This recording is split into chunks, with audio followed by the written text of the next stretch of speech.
Under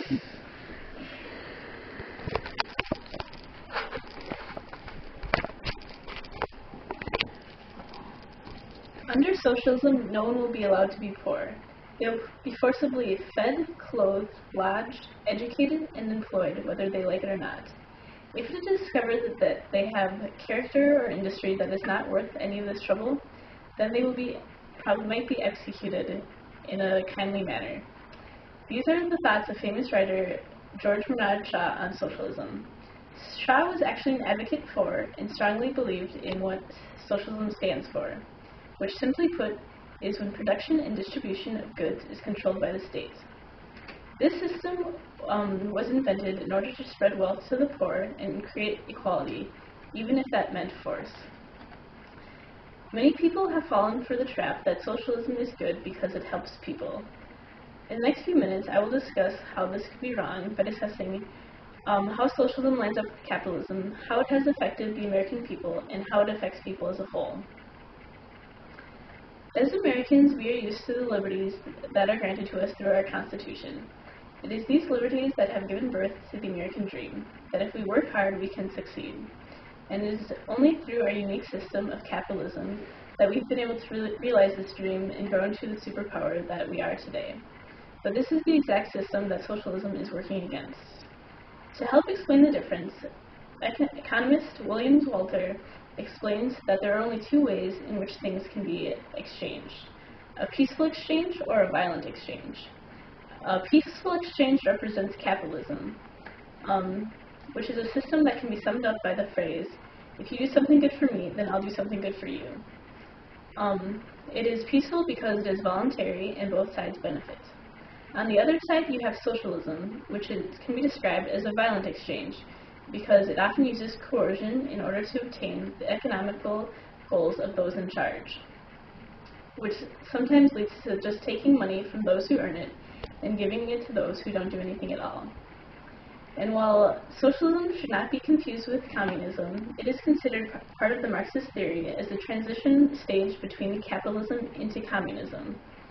And this is a bad state to be in, because as we've learned from history, any country that has tried socialism or working towards communism has failed. Key examples of this include the fall of Soviet Russia and also the prison-like states that have happened in China and North Korea. After that, in North Korea. Well, America might not be quite so far a socialist state as those countries. We are trying to adopt some socialist policies. The ways in which socialism has affected America the most is through healthcare and social security. In recent years, our President Obama has pushed for healthcare reformation in order to provide government-funded healthcare to those who can't afford it.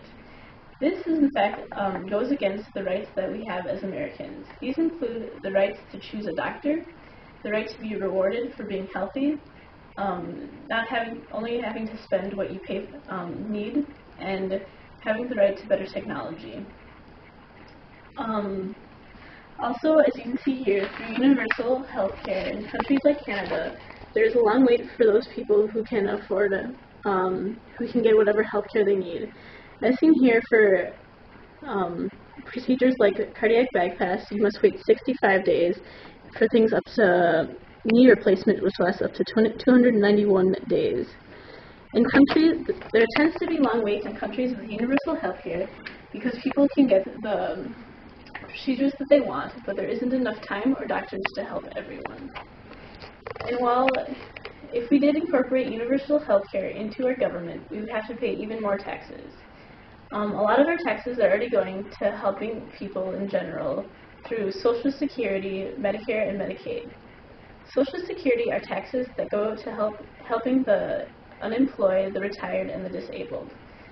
In fact, you can see through this chart from the Congressional Budget Office that 21% of the income from the government goes to Social Security, with another 20% going to Medicare and Medicaid. This is a larger percent when compared to education, which is at 2%, and scientific and medical research at 3%. This is almost half of our government income going to redistributing money from up to other people.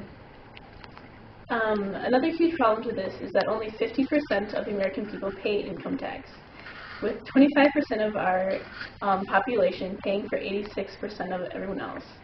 That is almost a quarter of the people paying for everyone else. And this is why Social Security has had such issues in the present years. Economist Mark Ruder tries to explain this through stating, notwithstanding the political nonsense, Social Security failure is rooted not in actual anomalies, but in the violation of immutable psychology. People succeed only when they are responsible for their own decisions and actions. When the government manages your life, it will fail. And because of this, you will also fail. In general, with socialism, people become dependent on the government, making them lazy and not motivated. Politician Newt Gingrich supports this statement through saying that with our government's huge amount of welfare, many people choose not to work. People find it easier to not do anything at all and just allow the government to give them money. Through this, people become, in this chart, through the comparison of capitalism, socialism moving into communism, you can see how capitalism promotes freedom and allows people to get better when they work hard, but socialism punishes success and only allows people to become the same as everyone else. Through this system, it can be shown that socialism rewards laziness, and it is through this laziness that people become less creative and less motivated, and in the future, there'll be less technological and artistic advances to help benefit the society. Famous Russian author Fyodor Dostoevsky comments on this statement by saying, "The future kingdom of socialism will be a terrible tyranny of criminals and murderers. It will throw humanity into a true hell of spiritual suffering and poverty." It was Dostoevsky's thoughts that socialism isn't as helpful as many leaders think that it is. In fact, advocates of socialism think that it makes people more secure, but instead it stagnates their growth as humans. In general, people cannot prosper when what they have earned is taken away from them. And this is what we have learned is what socialism does. It takes money and spreads it to give equality to everyone, which goes against the capitalism that our country stands for. Also, socialist policies have been eating away at the prosperity of our country through through Social Security and Medicare, and so forth. And in conclusion, socialism has never worked, and there is little hope for it working in the future, because as ex-Prime Minister of Britain Margaret Thatcher once said, the problem with socialism is that we will eventually run out of other people's money.